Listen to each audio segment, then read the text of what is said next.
Now this year, we're not going to get them back because they have to do cut scores. There's a lot of work that they have to do with compiling the scores.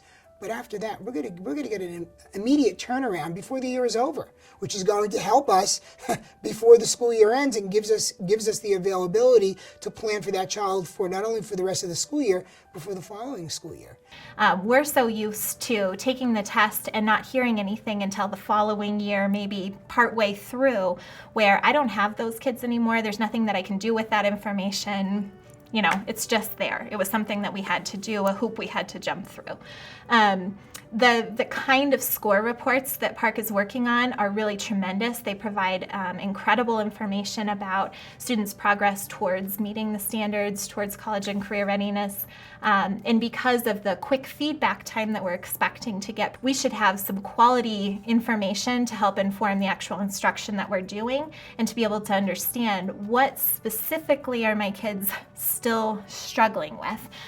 What standard is it? What are the big gaps that I need to sort of shore up and build up with them to ensure that they really are on track to where they need to be able to go. Coming ahead, you know, PARCC is looking at the diagnostic and formative assessments, which is also really exciting because, you know, that will give us consistent information throughout the year about where our kids are at.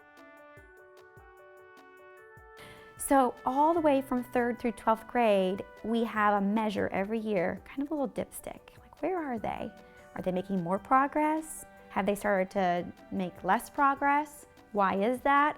What do we need to do instructionally for this child? What do we need to do instructionally with our programming to make it more effective?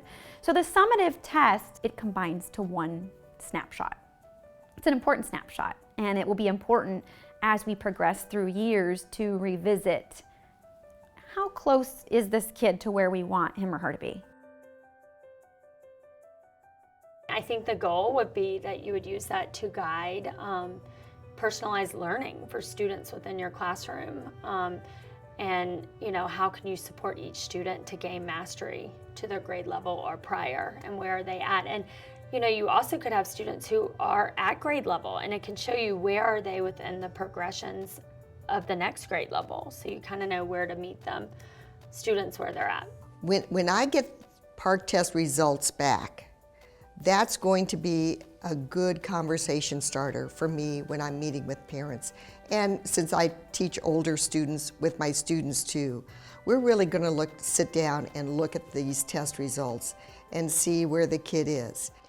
We're also very hopeful that more and more colleges and universities will be looking at these tests for admissions requirements. And hopefully they'll also not have the stress that they currently have. I mean, I don't know about at your house, but at my house when my kids took that ACT test, it was pretty high stakes and pretty nerve-wracking. Now I think that as we build this test along, it's just going to be part of their school year. They're going to see it's no big deal. So they'll take these tests, and then that will provide the information for them to let them know how they progress during this year.